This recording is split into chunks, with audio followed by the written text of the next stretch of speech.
At the time of Jesus, widows and orphans did not have any place in society.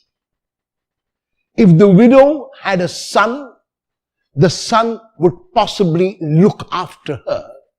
But if the widow was childless, she would suffer a great deal because she had no man to protect her.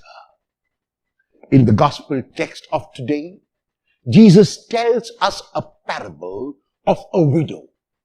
And that widow has had some injustice done to her.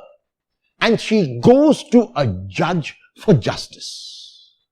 The judge whom she goes to is a man who is unjust himself. And this man fears neither God nor any human being because he is in a position of authority, because he is in a position of power.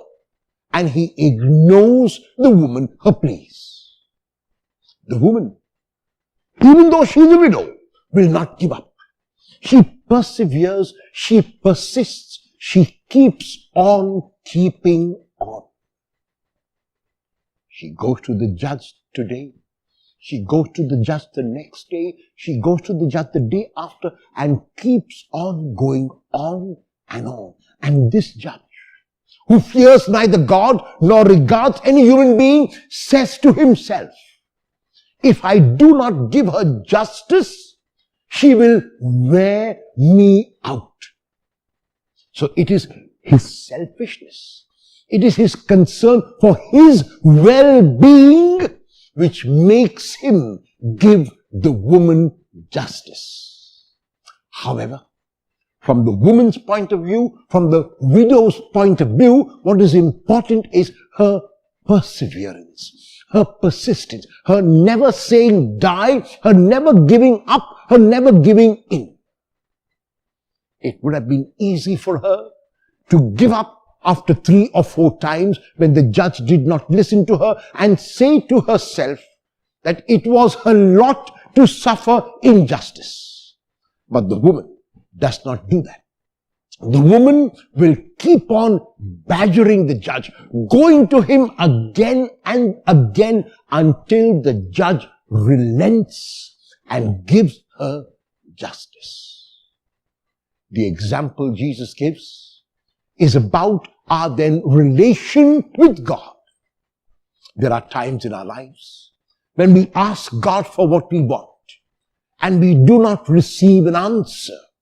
And we ask God again and there is no answer. And we ask God again and again and again. And it's likely when we do not receive an answer that we are not meant to get that thing. However, if we pray for God's Spirit, if we pray for God's courage, if we pray for God's acceptance, then no matter what we receive from God, we will realize that it is for our good. In the case of the widow, justice was for her good, and that's why she received justice. In our own cases, it is very likely that what we are praying for may not be for our good, and so we might not receive it. The question is that we do not stop asking God. The question is, we do not stop this relation with God. The question is that we persevere and persist, and that we keep on keeping on. If at first your prayers are unanswered, will you pray again and again and again and again?